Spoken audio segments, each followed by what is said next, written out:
నుంచి 1వ శ్లోకం.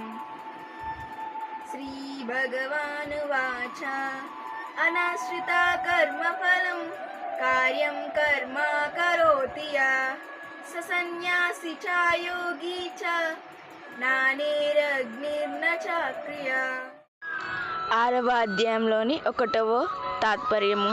శ్రీ భగవానుడు పలికెను, కర్మఫలమును ఆశ్రయింపక కర్తవ్య కర్మలను ఆచరించువాడు నిజమైన సన్యాసి, నిజమైన యోగి. కానీ కేవలము అగ్ని కార్యములను త్యజించినంత మాత్రమున సన్యాసియు కాడు. అట్లే కేవలము క్రియలను త్యజించినంత మాత్రమున యోగియు కాడు. 2వ శ్లోకం.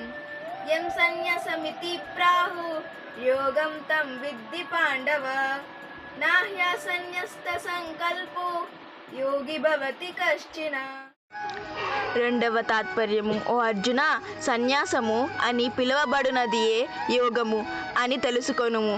ఏలనన సంకల్ప త్యాగము చేయని వాడెవ్వడును యోగి కాలేడు. 3వ శ్లోకం. ఆరురుక్షోర్మునేర్యోగం కర్మ కారణముచ్యతే యోగారూఢస్య తస్యైవ క్షమా కారణముచ్యతే. 3వ తాత్పర్యము. యోగారూఢ స్థితిని పొందగోరు మననశీలుడైన పురుషునకు నిష్కామ కర్మచరణము వలననే యోగ ప్రాప్తి కలుగును.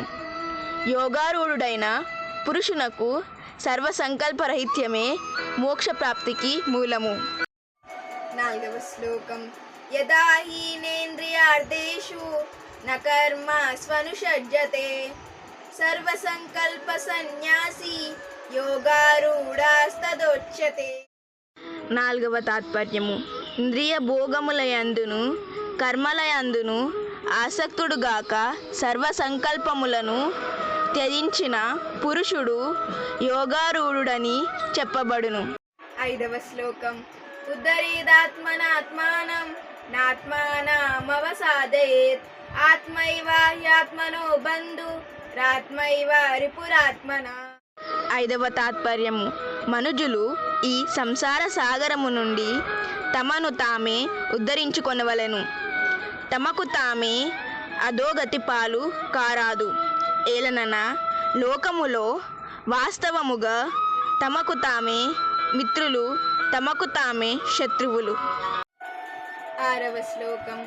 బంధురాత్మాత్మనస్తస్య ఏనాత్మైవాత్మనా జితా అనాత్మనస్తు శత్రుత్వే వర్తేతాత్మైవ శత్రువత్. 6వ తాత్పర్యము. మనస్సును ఇంద్రియములను శరీరమును జయించిన జీవుడు తనకు తానే మిత్రుడు. అట్లు జయింపనివాడు తనకు తానే శత్రువు. అనగా జితేంద్రియునకు మనస్సు, ఇంద్రియములు, శరీరము భగవత్ప్రాప్తి సిద్ధికై మిత్రుని వలె సహకరించును.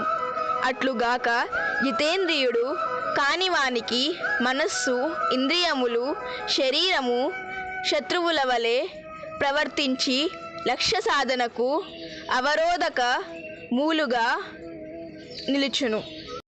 7వ శ్లోకం. జితాత్మన ప్రశాంతస్య పరమాత్మా సమాహిత శీతోష్ణ సుఖ దుఃఖేషు తదా మానపమానయ. 7వ తాత్పర్యము. శీతోష్ణములు, సుఖదుఖములు, మానవమానములు మున్నగు ద్వంద్వములయందు అంతఃకరణ వృత్తులు నిశ్చలముగా చెలింపక ఉండి స్వాధీనమైన ఆత్మగల పురుషుని జ్ఞానమునందు సచిదానంద గణ పరమాత్మ చక్కగా స్థితుడైయుండును. అనగా పరమాత్మ తప్ప అతని జ్ఞానమునందు అన్యమేదియును ఉండదు. 8వ శ్లోకం.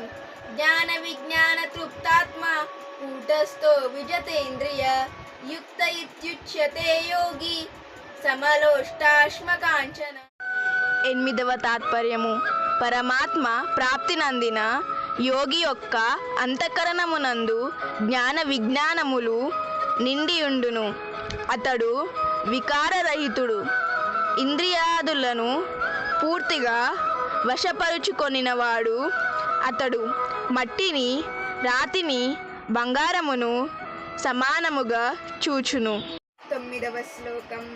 సుహృన్మిత్రార్యుదాసీన మధ్యస్థ ద్వేష్య బంధుషు సాధుష్వపి చ పాపేషు సమాబుద్ధిర్విశిష్యతే. 9వ తాత్పర్యము.